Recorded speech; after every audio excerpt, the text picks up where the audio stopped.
Hello दोस्तों, मैं सुमन स्वागत करती हूँ आप सभी का एक बार फिर से।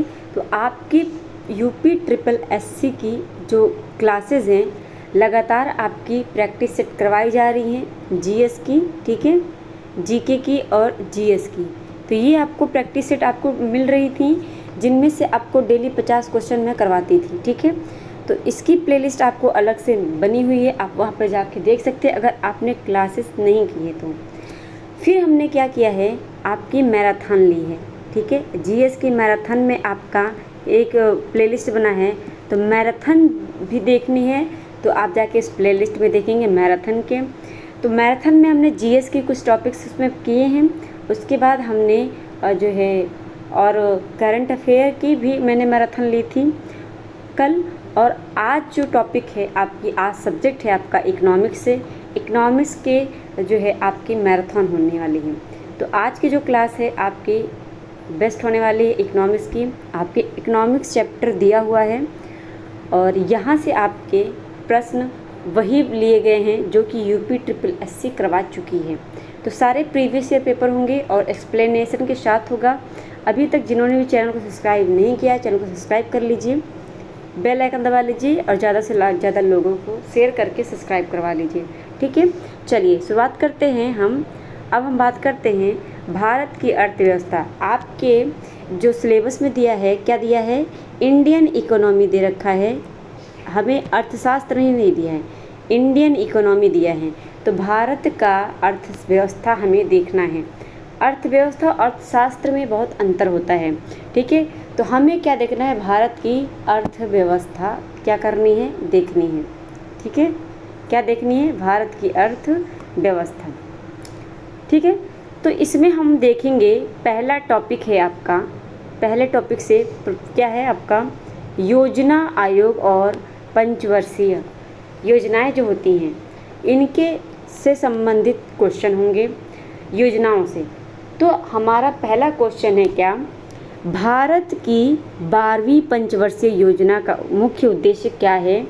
भारत की 12वीं पंचवर्षीय योजना जो हुई थी उसका मुख्य उद्देश्य क्या था, तो तेज और सम्मिलित विकास करना या तेज, शीघ्र और विश्वसनीय सम्मिलित विकास करना। हम सीधे आंसर पे बात करते हैं, उसके बाद हम एक्सप्लेनेशन पर जाएंगे। तो सीधे आप देख सकते हैं डी आंसर हो जाएगा, तेज, सतत और अधिक सम्मिलित विकास करना। ये भारत की 12वीं पंचवर्षीय योजना का मुख्य उद्देश्य था, ठीक है। अब हम देखते हैं इसका एक्सप्लेनेशन में क्या बोला इसने कि 12वीं पंचवर्षीय योजना का मुख्य उद्देश्य क्या था, तेज, सतत और अधिक समावेशी विकास करना, ठीक है। 12वीं पंचवर्षीय योजना कब से कब तक चला था, तो ये 2012 से 2017 तक चला था। और इसका उद्देश्य क्या था, लक्ष्य क्या था, तो ये जीडीपी की वास्तविक वृद्धि दर 8% करने का, कृषि में वृद्धि दर कितना करना, 4% करने का, और विनिर्माण क्षेत्र में 10% की वृद्धि करने का, प्रत्येक राज्य को भी औसतन उच्च आर्थिक वृद्धि 11वीं पंचवर्षीय योजना तुलना में क्या करना, प्राप्त करना। तो ये इसके उद्देश्य थे 12वीं पंचवर्षीय योजना के। नेक्स्ट क्वेश्चन है आपका, क्या भारत की 9वीं पंचवर्षीय योजना 1997 से 2002 तक चला था। तो ये 9वीं जो पंचवर्षीय योजना है ये ग्रामीण क्षेत्रों में बीपीएल, ठीक है, क्या ग्रामीण क्षेत्रों में बीपीएल जो होता है, बीपीएल के लिए निश्चित की गई वार्षिक पारिवारिक आय का स्तर क्या था या क्या है, तो ये था 20,000 था। क्या था 9वीं पंचवर्षीय योजना में, तो बीपीएल के लिए जो निश्चित की गई वार्षिक पारिवारिक आय जो थी, इनकम जो थी, वो 20,000 रुपये थी, ठीक है। और ये आपका किस में आया है, राजस्व लेखपाल परीक्षा में 2015 के पहली पाली में आया था। एक्सप्लेनेशन क्या है इसका एक्सप्लेनेशन है कि उनके पास 2 एकड़ से कम भूमि हो, जिनको ये बीपीएल मिलने, जो बीपीएल परिवार से हैं, उनके पास कितना हो, उनके पास 2 एकड़ से कम ज़मीन होनी चाहिए, भूमि होनी चाहिए। उनके पास टीवी या रेफ्रिजरेटर ना हो, यानी ये सब सारी सुविधाएं नहीं होनी चाहिए। नवी पंचवर्षीय योजना में 6,50,000 BPL परिवार थे। ठीक है, इतने लोगों को टारगेट बनाया गया था और 2002 में प्राप्त सर्वेक्षण में 3,87,000 परिवारों की पहचान की गई थी BPL परिवार में। ठीक है, उसके बाद आपका ग्रामीण विकास मंत्रालय ने जून 2011 में सामाजिक, आर्थिक व जातिगत जनगणना का कार्य प्रारंभ किया। वर्तमान में इसी के आंकड़ों के मुताबिक क्या करते हैं, सरकारी जो सुविधाएं होती हैं उन्हें मुहैया कराई जाती हैं। ठीक है, तो जो है नवी पंचवर्षीय योजना में आपका BPL परिवार के 20,000 की बात हुई थी। अगला है आपका 1997 से 1991 तक, आपका 1991 का दिया हुआ है ना और 1997 का, तो 1997 से 1991 तक का हम देखेंगे। और इसमें आपका बोला है किस पंचवर्षीय योजना के बाद रोलिंग प्लान लागू किया गया था। रोलिंग प्लान, तो ये 5वीं पंचवर्षीय योजना के बाद रोलिंग प्लान लागू हुआ था। जो 5वीं पंचवर्षीय योजना थी ये 1 साल पहले ही बंद हो गई थी, यानी 1 साल पहले ही इसको स्थगित कर दिया गया था। ठीक है, क्योंकि जब ये चला था तब उस समय इंदिरा गांधी प्रधानमंत्री थी, लेकिन फिर मोरारजी देसाई आ गए। अब वो क्या किए, इसको बंद कर दिए 1 साल पहले ही, यानी ये 1978 में ही क्या हुआ था, बंद हो गया था। इसके बाद ही आपका ये अनवरत या रोलिंग प्लान लागू किया गया था। ठीक है, अगला है आपका, इसमें आपका एक्सप्लेनेशन में क्या है, 1974 से 1979 के बाद भारत में रोलिंग प्लान आया था। 1978 और 80 में लागू हुआ था, यानी 2 साल तक ये चला था रोलिंग प्लान, 1978 से 1980 तक। इस प्लान को मोरारजी देसाई लेकर आए थे 1978 में। और मोरारजी देसाई किसके नेतृत्व में थे, ये जनता पार्टी सरकार से थे। और जनता पार्टी की सरकार ने 5वीं पंचवर्षीय योजना को 1 वर्ष पहले ही समाप्त कर दिया था और करके क्या किया था, रोलिंग प्लान लागू किया था। मैंने बताया ना कि 1 साल पहले ही बंद कर दिया था। ठीक है, अगला है आपका क्वेश्चन, भारत की पंचवर्षीय योजनाओं को अंतिम स्वीकृति निम्नलिखित में से किसके द्वारा दी गई थी। यानी जो योजनाएं होती हैं, तो 5वीं जो पंचवर्षीय योजना है उनकी अंतिम स्वीकृति कौन देता है, तो ये राष्ट्रीय विकास परिषद देता है। ठीक है, राष्ट्रीय विकास परिषद देता है। और ये UPSSC पेट परीक्षा में 15 अक्टूबर 2022 को पहली पाली में आया था। इसका एक्सप्लेनेशन आपका कुछ खास नहीं है, आपका वही बताया है कि ये अंतिम स्वीकृति कौन देता है, तो ये राष्ट्रीय विकास परिषद देता है। और 1 जनवरी 2015 को योजना आयोग के स्थान पर नीति आयोग का गठन हुआ था। ठीक है, योजना आयोग का गठन हुआ था। ठीक है, अगला क्वेश्चन है आपका, किस संस्थान ने India's booming gig and platform economy शीर्षक से एक रिपोर्ट जारी की है। क्या है, India's booming gig and platform economy. India's booming gig and platform economy शीर्षक के से एक रिपोर्ट जारी की गई है। वो रिपोर्ट है आपका क्या, नीति आयोग। नीति आयोग की स्थापना 1 जनवरी 1950 को हुआ था, है ना। योजना आयोग का, नीति आयोग का तो स्थापना 1 जनवरी 1900 कब 2015 को हुई थी। 1 जनवरी 2015 को नीति आयोग का गठन हुआ था। ठीक है, इसका एक्सप्लेनेशन है आपका 27 जून 2022 को नीति आयोग ने India's booming gig and platform economy शीर्षक से रिपोर्ट जारी की। और यह रिपोर्ट भारत में गिग प्लेटफॉर्म अर्थव्यवस्था के बारे में व्यापक दृष्टिकोण और सिफारिश प्रस्तुत करता है नीति आयोग का। तो ये India's booming gig and platform जो इकोनॉमी है, ये क्या करता है, भारत के गिग प्लेटफॉर्म अर्थव्यवस्था के बारे में बताता है। अगला है, योजना आयोग के अंतिम उपाध्यक्ष कौन थे। तो योजना आयोग के अंतिम उपाध्यक्ष कौन थे, ये थे मोंटेक सिंह अहलूवालिया। मोंटेक सिंह अहलूवालिया ये प्रथम उपाध्यक्ष थे योजना आयोग के। और इस समय कौन है, तो इस समय है सुमन बेरी, सुमन बेरी, इस समय सुमन बेरी हैं उपाध्यक्ष। और इसका अध्यक्ष होता है भारत जो है देश का प्रधानमंत्री, ठीक है, देश का प्रधानमंत्री अध्यक्ष होता है इसका, पीएम। तो इस समय पीएम कौन है, कौन है, नरेंद्र मोदी, ठीक है, नरेंद्र मोदी इस समय इसके क्या हैं, अध्यक्ष हैं। नेक्स्ट, मोंटेक सिंह अहलूवालिया योजना आयोग के अंतिम उपाध्यक्ष थे 1 जनवरी 2015 को, यानी योजना आयोग का जब योजना आयोग था तब उसके अंतिम उपाध्यक्ष कौन थे, मोंटेक सिंह अहलूवालिया थे। उसके बाद 1 जनवरी 2015 को योजना आयोग के स्थान पर क्या हो गया, नीति आयोग हो गया था, ठीक है। इसलिए बोला जाता है योजना आयोग का अंतिम उपाध्यक्ष कौन थे, अहलूवालिया हैं। अब नीति आयोग के जो उपाध्यक्ष हैं, नीति आयोग की जो उपाध्यक्ष हैं वो कौन है आपकी, सुमन बेरी हैं, ठीक है, सुमन बेरी।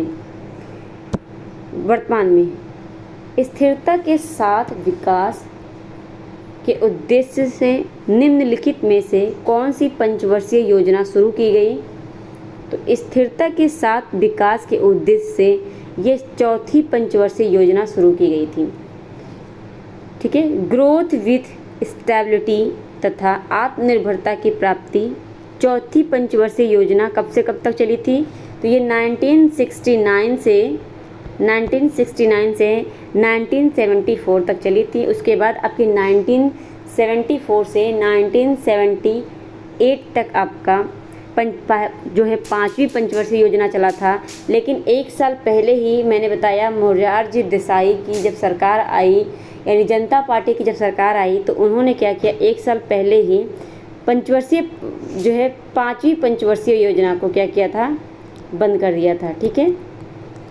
तो यहाँ पे आपका और 69 में ही चौथी पंचवर्षीय योजना में ही आपका जो है 1969 में ही आपके इसरो की स्थापना हुई थी। इसरो की स्थापना जो है इसी में हुई थी, ठीक है। अब हमारा टॉपिक है हरित क्रांति। हरित क्रांति से आपके क्वेश्चन बनते हैं, और जो इस समय आपने सुना होगा हरित क्रांति के जनक जो थे आपके स्वामीनाथन, उनकी क्या हुई, मृत्यु हो गई, ठीक है। तो ये आपके करंट का क्वेश्चन बनता है। और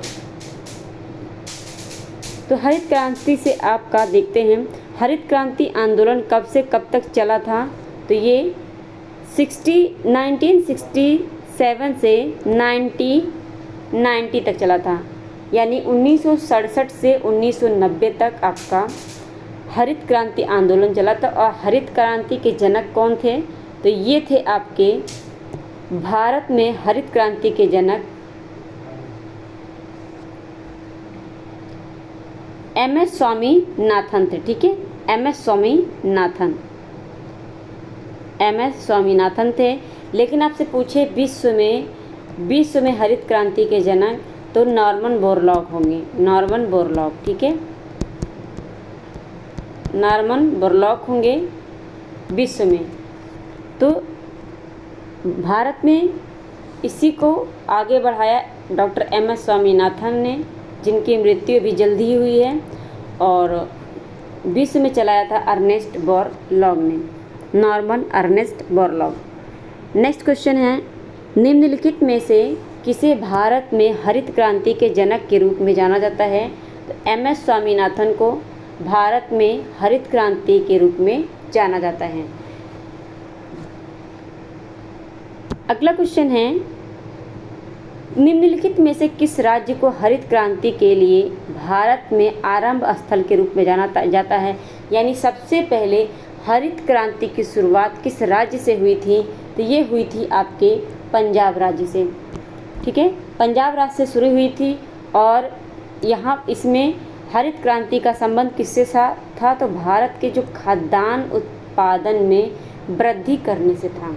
सबसे ज़्यादा इफ़ेक्ट किस पर पड़ा था, तो सबसे ज़्यादा खेती किसकी हुई थी, फसल किसका हुआ था, गेहूं और चावल, ठीक है, गेहूं। लेकिन चावल पे थोड़ा निगेटिव इफ़ेक्ट पड़ा था, गेहूं पर ज़्यादा पॉजिटिव पड़ा था। तो जितना टारगेट बनाया गया था उससे भी ज़्यादा आप इसमें गेहूं में प्राप्ति हुई थी। अगला क्वेश्चन है, निम्नलिखित में से कौन सा हरित क्रांति की रणनीति का हिस्सा नहीं है, यानी हरित क्रांति के जो लक्ष्य हैं उसमें उनका मतलब हिस्सा नहीं है।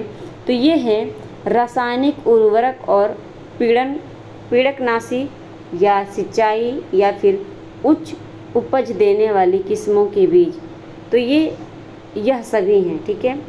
यानी यहाँ पर रासायनिक उर्वरक पीड़कनाशी की बात भी हुई थी, सिंचाई की भी बात हुई थी और उच्च किस्मों की बीज के भी बारे में बात हुई। ये सभी होंगे तभी जाके हरित क्रांति जो है का प्रभाव देखने को मिलेगा, ठीक है। तो इनमें ये सभी हो जाएंगे।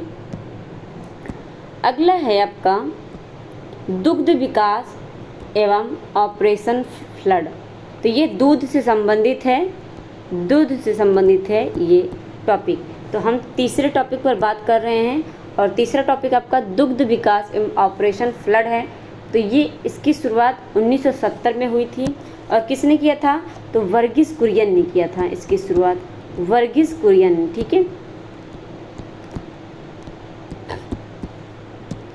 तो 2017 से 18 के दौरान निम्नलिखित में से कौन सा देश दुनिया का सबसे बड़ा दूध उत्पादन बना? तो ये भारत देश दुनिया का सबसे ज़्यादा दूध उत्पादन करने वाला देश अपना भारत है, ठीक है। और इसका जो है आप देखेंगे तो यहाँ पे बात किया है कि भारत, यूएसए और पाकिस्तान, चीन और ब्राज़ील, ये इसका क्रम देखने को मिलता है। पहले नंबर पर भारत है, दूसरे नंबर पर यूएसए यानी अमेरिका है, तीसरे नंबर पे पाकिस्तान है, फिर चौथे नंबर पे चीन है और पाँचवें नंबर पे ब्राज़ील है। ये वो देश हैं जो कि दूध उत्पादन में अग्रणी हैं। अगला क्वेश्चन है, भारत में श्वेत क्रांति के जनक के रूप में किसे जाना जाता है?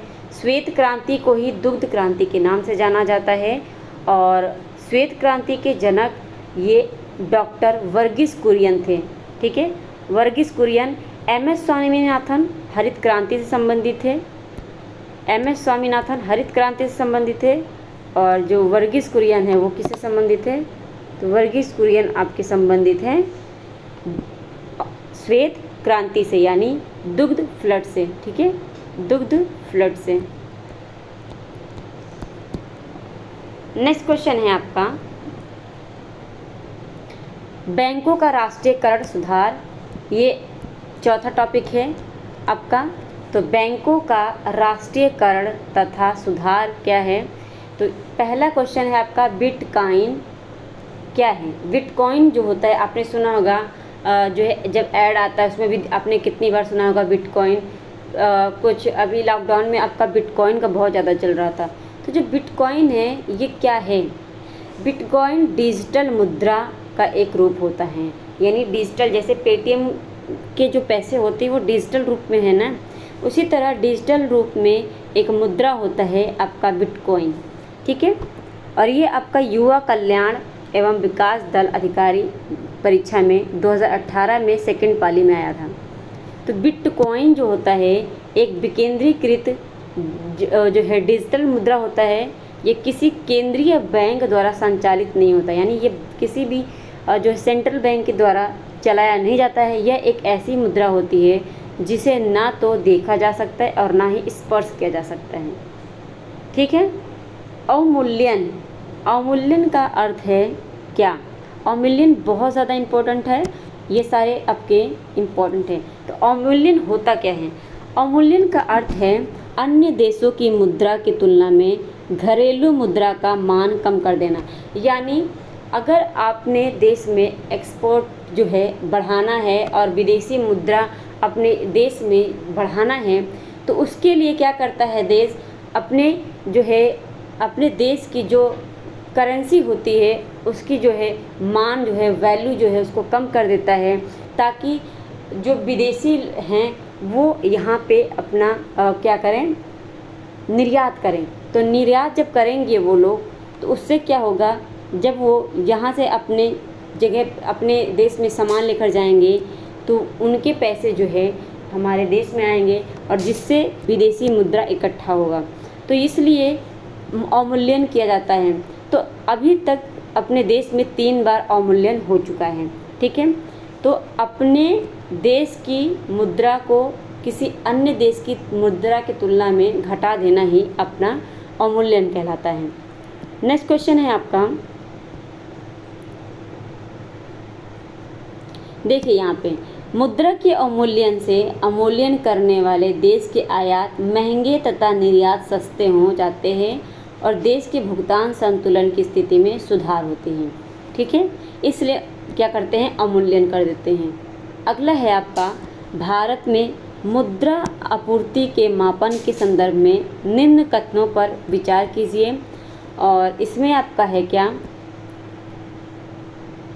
तो इसमें है एम से क्या है, एम बराबर जनता के पास उपलब्ध मुद्रा प्लस बैंकिंग प्रणाली में मांग जमा प्लस आरबीआई में अन्य जमा को इंगित करता है, ठीक है। तो और यही आपका सही हो जाएगा, बाकी आपका गलत हो जाएगा।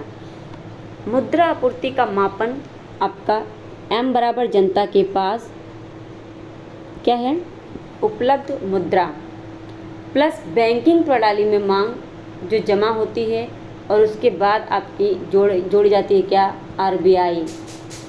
तो आरबीआई में अन्य जमा को इंगित करता है, यही हो जाएगा आपका पहला जो है आंसर सही।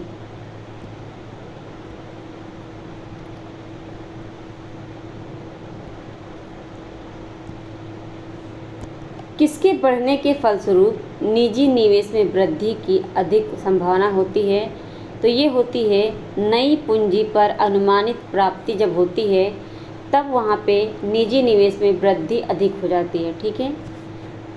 अगला है आपका, पूंजी खाता में परिवर्तनीय जो है, पूंजी खाता में परिवर्तनीयता के संदर्भ में निम्न कथनों पर विचार कीजिए। भारत से विश्व के विभिन्न देशों में होने वाली पूंजी प्रवाह के संबंध में समस्त सीमाओं के उन्मूलन को संदर्भित करता है, या यह भारत में आय स्तर का निष्पक्ष आवंटन करता है, या आवंटन यानी विभाजित करना या बांटना, ठीक है, विभाजन करना या बांटना। यह भारत में अंतर्राष्ट्रीय पूंजी के कुशल विनियोग अथवा वितरण में सहयोग करता है। जो अंतर्राष्ट्रीय पूंजी होती है उसका जो है उसका वितरण यानी बांटना। तो ये आपका हो जाएगा पहला, दूसरा, तीसरा सभी सही हो जाएंगे, ठीक है। पहला, दूसरा, तीसरा सभी सही हो जाएंगे। पूंजी खाता में परिवर्तनीय क्या है, संदर्भ। नेक्स्ट क्वेश्चन है, बैंक दर का अर्थ क्या है। बैंक दर का अर्थ होता है देश के केंद्रीय बैंक द्वारा ली जाने वाली आधिकारिक ब्याज। जो सेंट्रल बैंक के द्वारा आधिकारिक ब्याज ली जाती है, ब्याज दर ली जाती है, उसी को क्या कहते हैं, बैंक दर। नेक्स्ट है आपका, जिस दर पर भारतीय रिजर्व बैंक वाणिज्यिक बैंकों को पैसा उधार देता है उसे क्या कहा जाता है, तो उसे कहा जाता है आपका रेपो रेट। रेपो रेट कहा जाता है यानी रेपो दर। जिस दर पर भारतीय रिजर्व बैंक वाणिज्यिक बैंकों को देता है, यानी किसको, भारतीय आरबीआई किसको देता है, वाणिज्यिक बैंकों को पैसा उधार देता है, तो उसे क्या कहते हैं, रेपो रेट कहते हैं, ठीक है। लेकिन रिवर्स रेपो रेट क्या होता है, तो रिवर्स रेपो रेट के बारे में भी हम जानेंगे, ठीक है। आगे अगला क्वेश्चन है आपका, जब नकद आरक्षित अनुपात यानी CRR आरबीआई द्वारा बढ़ाया जाता है, जब CRR आरबीआई के द्वारा जब बढ़ाया जाता है तो ये क्या होता है, तो ये अर्थव्यवस्था में पैसे की आपूर्ति में कमी लाएगा। अगर CRR बढ़ाया जाएगा तो क्या होगा, ये अर्थव्यवस्था में पैसे की कमी लाएगा, ठीक है। अगला है आपका,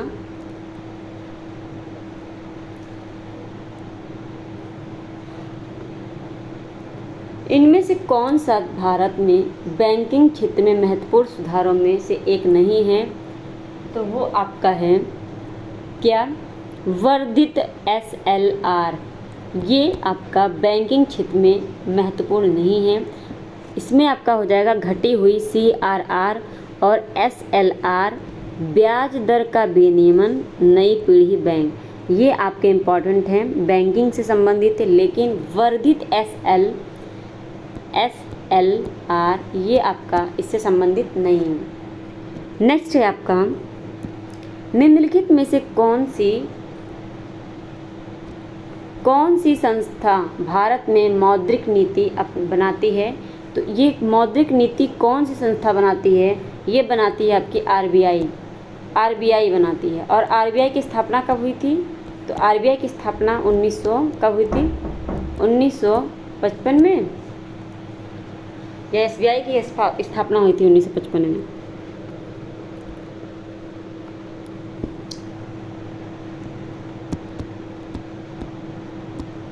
1935 में हुई थी। ठीक है, अगला है आपका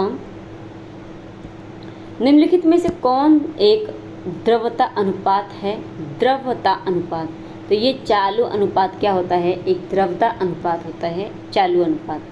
इसी को क्या कह रहा है? CLR SLR, जो आप वहाँ पे पढ़ रहे थे, सर्वाधिक तरलता अनुपात SLR है। भारत में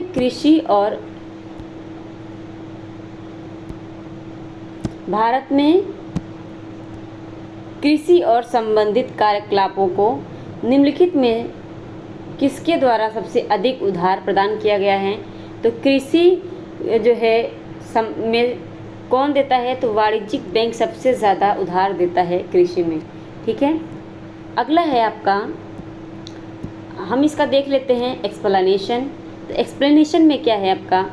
दिसंबर 2022 में भारतीय रिजर्व बैंक द्वारा जारी आंकड़ों के अनुसार 2021-22 के लिए वाणिज्यिक बैंकों, सहकारी बैंकों तथा क्षेत्रीय ग्रामीण बैंकों के लिए निर्धारित लक्ष्य के संदर्भ में इन बैंकों का योगदान निम्न है। तो वाणिज्यिक बैंक 76% अपना योगदान देती है, सहकारी जो बैंक है ये 13% अपना योगदान देती है, और क्षेत्रीय ग्रामीण बैंक 11% अपना योगदान देती हैं। ओके, नेक्स्ट है आपका, किस वर्ष भारत में बैंकों का राष्ट्रीयकरण किया गया था? तो ये 1969 में हुआ था। भारत में बैंकों का पहला राष्ट्रीयकरण हुआ था। और कितने बैंकों का हुआ था? तो ये हुआ था आपके 14 बैंकों का राष्ट्रीयकरण। इससे में पूछेगा कि मंत्री जो है PM कौन था? तो इस समय PM इंदिरा गांधी थी। ठीक है, 14 बैंकों का राष्ट्रीयकरण 1969 में हुआ था।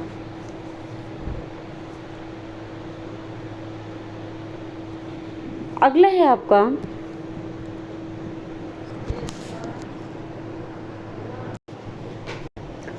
19 जुलाई 1969 में आपका क्या हुआ था? 14 बैंकों का राष्ट्रीयकरण हुआ था। और 15 अप्रैल 1980 को सरकार ने वाणिज्यिक बैंकों के दूसरे चरण के राष्ट्रीयकरण में 6 बैंकों का राष्ट्रीयकरण हुआ था। यानी 1969 में 14 बैंकों का हुआ था, फिर उसके बाद 1980 में यानी 1980 में फिर 6 बैंकों का हुआ। ठीक है, तो 2 बार क्या हुआ है? राष्ट्रीयकरण हुआ है। ठीक है, तो जो 6 बैंकों का राष्ट्रीयकरण कब हुआ था? तो ये हुआ था 15 अप्रैल 1980 को, और 19 जुलाई 1969 को हुआ था 14 बैंकों का राष्ट्रीयकरण। इसके पहले क्या हुआ था आपका? 19 जुलाई 1900 आपका बताया मैंने अभी कि आपका 14 बैंकों का जो है राष्ट्रीयकरण हुआ। और वर्ष 2019 में क्या हुआ था? भारत सरकार ने यानी 10 सार्वजनिक क्षेत्र के जो बैंक का विलय हुआ, वो क्या किया उन्होंने? 4 बड़े सार्वजनिक क्षेत्र के बैंक को विलय करके, यानी 10 सार्वजनिक बैंकों को विलय करके 4 बड़ा सार्वजनिक क्षेत्र के बैंक उन्होंने बनाया। यानी एक ही में इन्होंने क्या कर दिया? मर्ज कर दिया। वर्तमान में क्या है? भारतीय स्टेट बैंक सहित कुल 12 सार्वजनिक क्षेत्र हैं। यानी सार्वजनिक पूछेगा सार्वजनिक क्षेत्र के बैंक अब कितने हैं, तो सिर्फ और सिर्फ 12 हैं। किसको लेकर, तो ये आपका SBI को लेकर कितने हैं, 12। SBI को हटा के 11 हो जाएंगे, लेकिन SBI को जब ऐड करेंगे आप तो आपका 12 हो जाएगा। ठीक है, तो 10 सार्वजनिक क्षेत्र के बैंकों को विलय करके 4 बड़े बैंकों में बना दिया गया, और ये कब हुआ था, वर्ष 2019 में किया गया। नेक्स्ट है आपका 1969 में कितने प्रमुख निजी बैंकों का राष्ट्रीयकरण हुआ था, तो अभी बताया 14 बैंकों का हुआ था। इस समय CM कौन थी, तो ये इंदिरा गांधी इस समय क्या थी, CM थी। ठीक है, इंदिरा गांधी इस समय क्या थी, CM थी। नेक्स्ट है आपका वाणिज्यिक बैंकों के दूसरे राष्ट्रीयकरण जब हुआ था तब कितने बैंकों का राष्ट्रीयकरण हुआ था, तो 4 बैंकों का राष्ट्रीयकरण हुआ था। और ये कब हुआ था, तो ये हुआ था आपका अप्रैल 1980 में। ठीक है, अप्रैल 1980 में वाणिज्यिक बैंकों के दूसरे राष्ट्रीयकरण में 4 बैंकों का क्या हुआ था, राष्ट्रीयकरण हुआ था। सॉरी 6 बैंकों का हुआ था। ठीक है, तो 6 बैंकों का क्या हुआ था, राष्ट्रीयकरण हुआ था। कब, वाणिज्यिक बैंकों के, ये कब हुआ था, 1980 में। इस बात को ध्यान में रखेंगे। अगला है आपका निम्नलिखित में से किस अधिनियम ने बैंकों के राष्ट्रीयकरण के लिए शर्तें निर्धारित की हैं, तो ये किसने किया है, ये किया है आपके बैंकिंग कंपनियां उपक्रमों का अधिग्रहण और हस्तांतरण। ये बैंकिंग कंपनियां 1970 ने क्या किया, ये अधिनियम लेकर आए हैं। ठीक है, राष्ट्रीयकरण और उसकी शर्तों को अधिनियमित करने के लिए बैंककारी कंपनी उपक्रमों का अर्जन और अंतरण अधिनियम 1970 क्या किया, पारित किया। नेक्स्ट है भारत में निम्नलिखित में से किस बैंक ने सबसे पहले इंटरनेट बैंकिंग सेवा की सेवाएं पेशकश की, यानी पेश की, तो ये किया ICICI ने। ठीक है, ICICI बैंक ने, इन्होंने सबसे पहले इंटरनेट बैंकिंग सेवाएं शुरू की। नेक्स्ट है आपका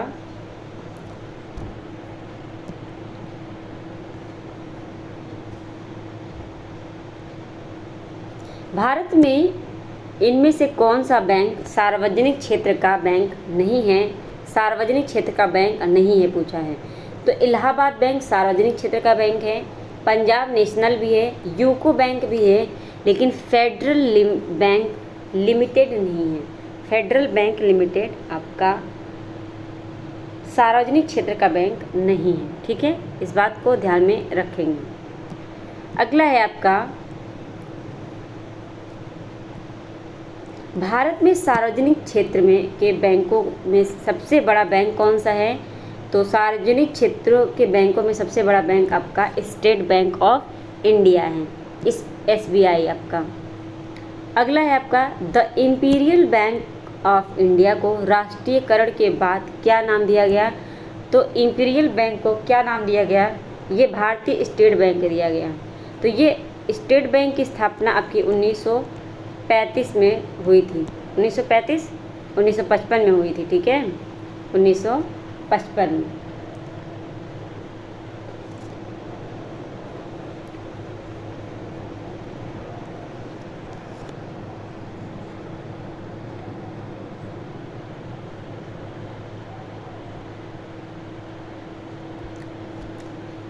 अगला है आपका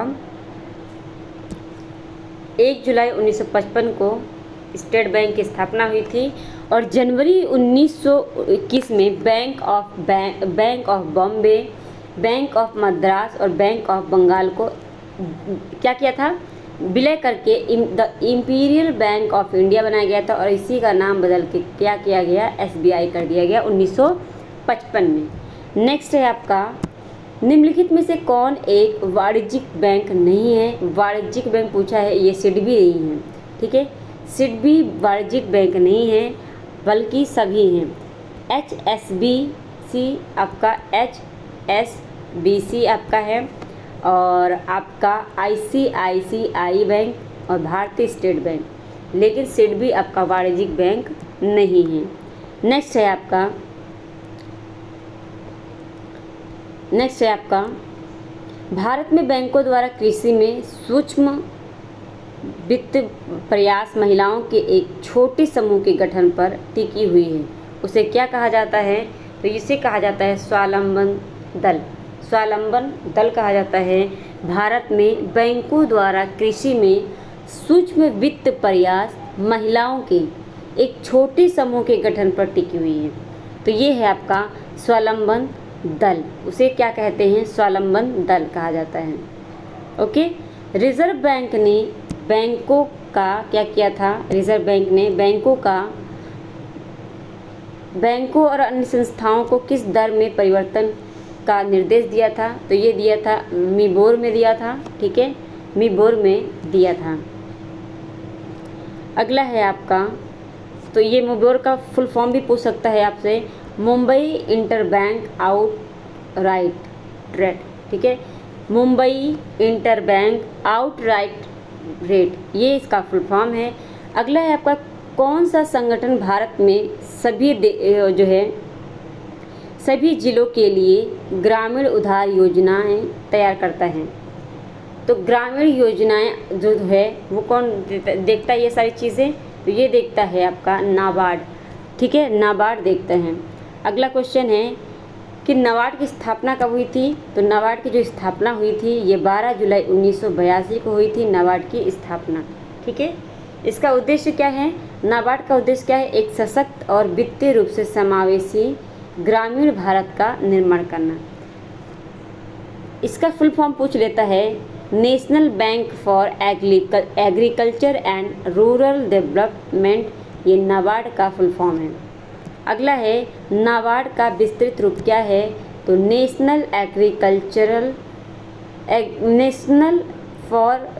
bank for agriculture and rural development, ये क्या है? इसका फुल फॉर्म है। अगला है आपका, और इसका मुख्यालय कहाँ है? तो इसका मुख्यालय है आपका कहाँ पे? मुंबई, महाराष्ट्र में। अगला है, नाबार्ड की स्थापना किस वर्ष में हुई थी? ये 1982 में हुई थी। नाबार्ड की स्थापना 12 जुलाई 1989। ठीक है, 12 जुलाई 1982 को। अगला है आपका, कृषि तथा ग्रामीण क्षेत्रों को वित्त पोषण करने वाली केंद्रीय शीर्ष संस्था कौन है? तो ये नाबार्ड है। यही करती है कृषि तथा ग्रामीण क्षेत्रों के लिए। ठीक है, नाबार्ड। आयात और निर्यात यानी एग्जिम बैंक स्थापित हुआ था। आयात और निर्यात एग्जिम बैंक कब स्थापित हुआ था? तो ये भी 1982 में हुआ था। 1982 में नाबार्ड की स्थापना भी हुई थी, और 1982 में ही एग्जिम बैंक की भी स्थापना हुई थी। ठीक है,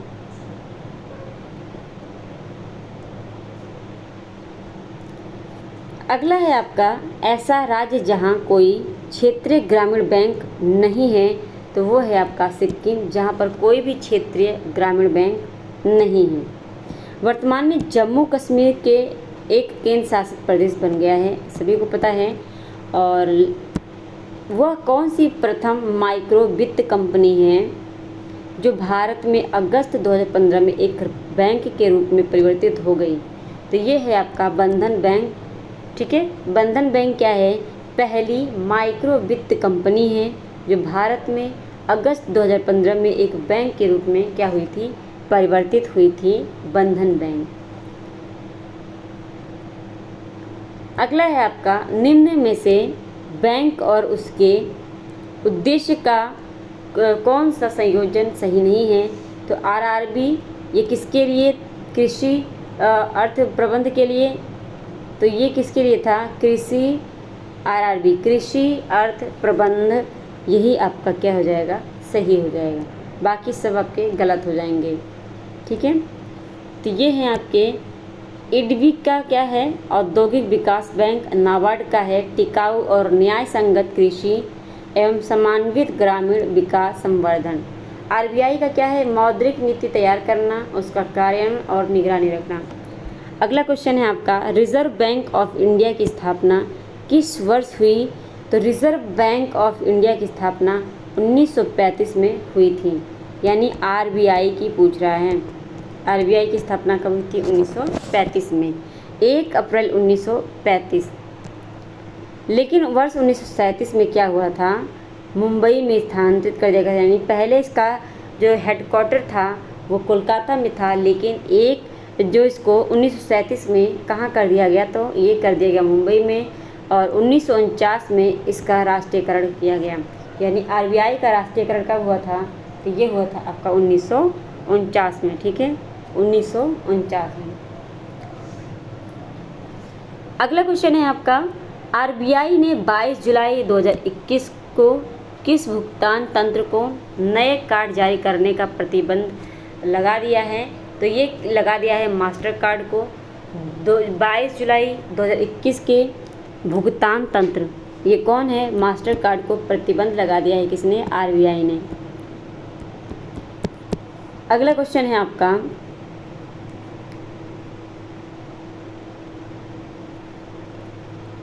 क्योंकि इसका काम क्या था?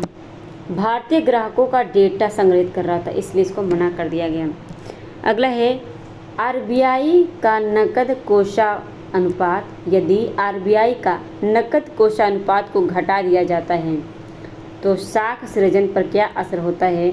ये होता है साख सृजन बढ़ जाएगी। अगर आप नकद कोष अनुपात को घटा रहे हैं, ठीक है, अगर उसे घटा रहे हैं तो जो आपका साख सृजन है वो क्या हो जाएगा? वो बढ़ेगा, ठीक है। नेक्स्ट क्वेश्चन है आपका, 100 रुपये का नोट किसके द्वारा हस्तांतरित होता है? हस्ताक्षरित होता है, यानी सिग्नेचर होता है। तो ये आरबीआई के गवर्नर करते हैं, और इस समय आरबीआई के गवर्नर कौन है? शक्तिकांत दास हैं, ठीक है, शक्तिकांत दास कौन है? आरबीआई के गवर्नर हैं। अगला है आपका, 10 रुपये के नोट पर कौन करता है? तो इसमें भी आरबीआई के गवर्नर ही करते हैं। 10 रुपये, सिर्फ 1 रुपये की नोट है जिस पे वित्त मंत्रालय क्या करता है? इस पर साइन करता है, ठीक है। अगला है, भारत में बैंकिंग लोकपाल के बारे में कौन सा कथन सही नहीं है? Banking Lokpal, banking Lokpal reserve bank of India द्वारा नियुक्त एक वरिष्ठ अधिकारी होते हैं जो ग्राहकों की शिकायतों का समाधान करते हैं, ठीक है। अगला है आपका, केवल सार्वजनिक क्षेत्र के बैंक बैंकिंग लोकपाल योजना के अंतर्गत आते हैं, या शिकायतकर्ता पर अवार्ड को पूरी तरह अस्वीकार करना बाध्यकारी है, या क्या है आपका? या तो आपका बैंकिंग लोकपाल, तो ये आपका हो जाएगा banking Lokpal reserve bank of India द्वारा नियुक्त एक वरिष्ठ नागरिक है जो ग्राहकों की शिकायतों का समाधान करता है। तो ये इसका आंसर हो जाएगा। अगला है आपका, एक्सिस बैंक ने डिजिटल भुगतान स्वीकार करने के लिए देश की पहली जेब के आकार की स्वाइप मशीन को लॉन्च किया है। तो ये किया है माइक्रोपे ने, एक्सिस बैंक ने क्या किया है? माइक्रोपे डिजिटल भुगतान स्वीकार करने के लिए किसका निर्माण किया है? माइक्रोपे का, ठीक है, माइक्रोपे का, ठीक है, माइक्रोपे का। अगला है आपका,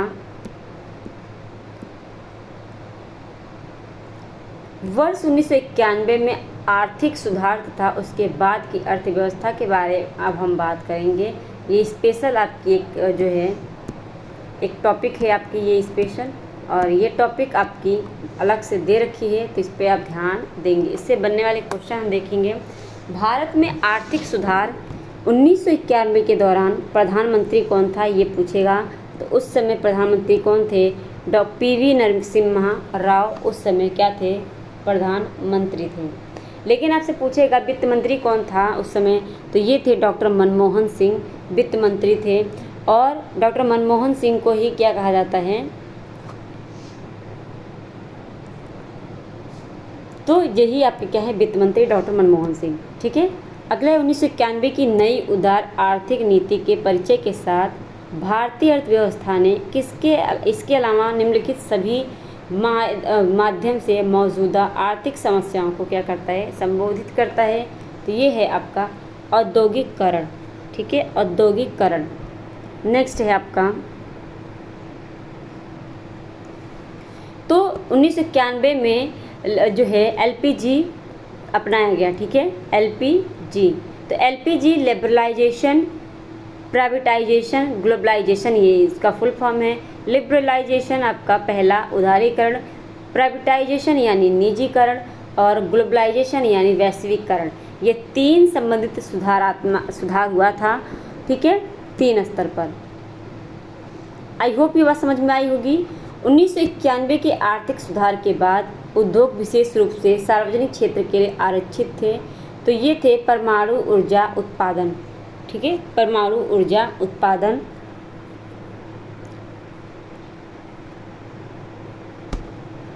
उद्योग विशेष रूप से क्या था, सार्वजनिक क्षेत्र के लिए आरक्षित था। अगला है आपका 1991 में नई आर्थिक नीति एनईपी के तहत उदारीकरण और निजीकरण की पहल का प्राथमिक परिणाम में से कौन सा था। तो ये एनईपी है, एनईपी।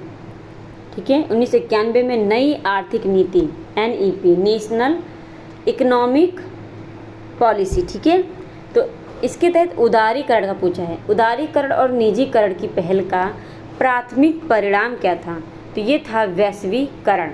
ठीक है, इन्होंने सबसे पहले वैश्वीकरण के बारे में बात की।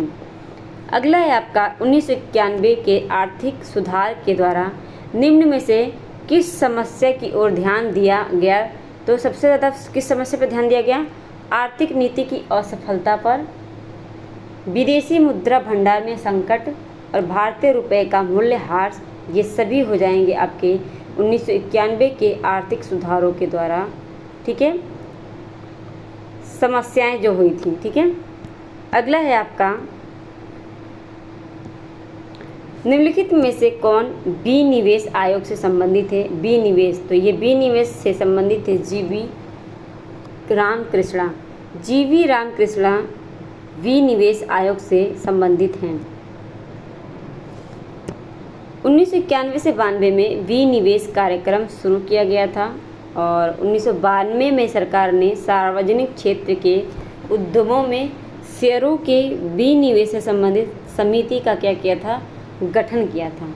उसके बाद डॉक्टर सी रंगराजन की अध्यक्षता, यानी सी रंगराजन ने ही इसकी अध्यक्षता की थी और उनकी अध्यक्षता में क्या हुआ था, काम विनिवेश कार्यक्रम संबंधित उपाय सुझाना था। और 1996 में सरकार ने उक्त समिति की अनुशंसा पर जीवी रामकृष्णा की अध्यक्षता में सार्वजनिक क्षेत्र विनिवेश आयोग का गठन किया था और 1999 में विनिवेश विभाग की स्थापना हुई थी। नेक्स्ट है आपका नई आर्थिक नीति को सामान्यतया विकास के मॉडल रूप में भी जाना जाता है। नई आर्थिक नीति एलपीजी के नाम से भी जाना जाता है। Liberalisation, privatisation, globalisation, 1991। नेक्स्ट है आपका केंद्र सरकार की आय का सबसे बड़ा हिस्सा कहाँ से जो है प्राप्त होता है।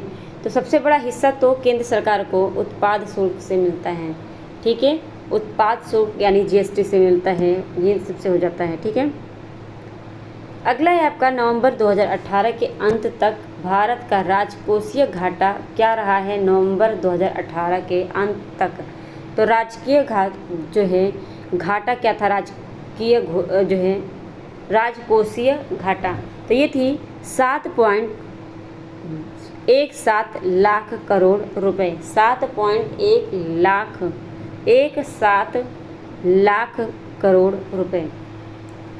अगला है आपका निम्नलिखित में से एक गैर योजना व्यय का सबसे महत्वपूर्ण आइटम कौन सा है।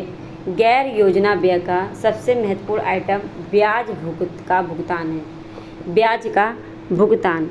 नेक्स्ट है आपका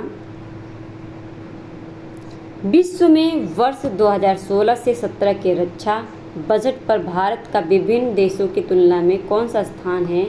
तो ये है चौथा स्थान। विश्व में वर्ष 2016 से 17 के रक्षा बजट पर भारत का विभिन्न देशों की तुलना में स्थान, तो ये है आपका चौथा। ठीक है,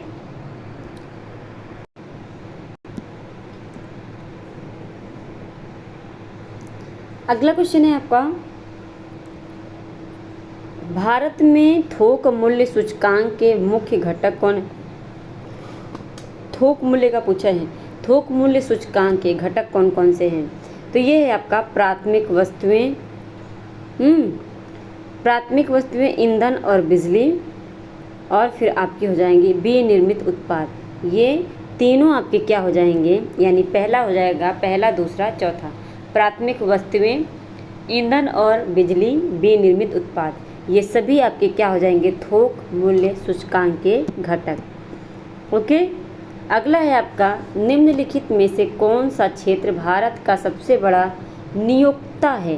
तो ये है आपका प्राथमिक क्षेत्र। ठीक है, प्राथमिक क्षेत्र भारत का सबसे बड़ा क्षेत्र है।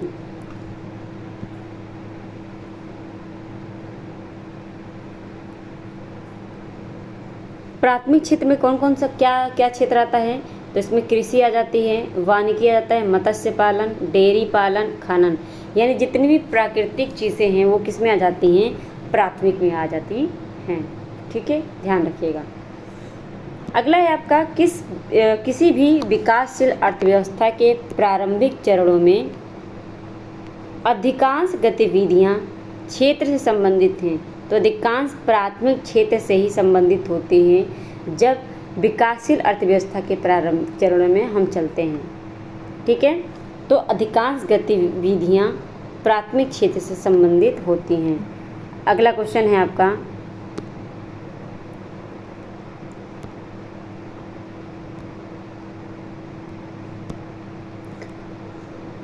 अगला है आपका, भारत में निम्न में से क्या अप्रत्यक्ष रूप कर जो है, क्या अप्रत्यक्ष कर की श्रेणी में है? अप्रत्यक्ष, तो ये है सेवा कर, अप्रत्यक्ष कर की श्रेणी में है। अगला है आपका,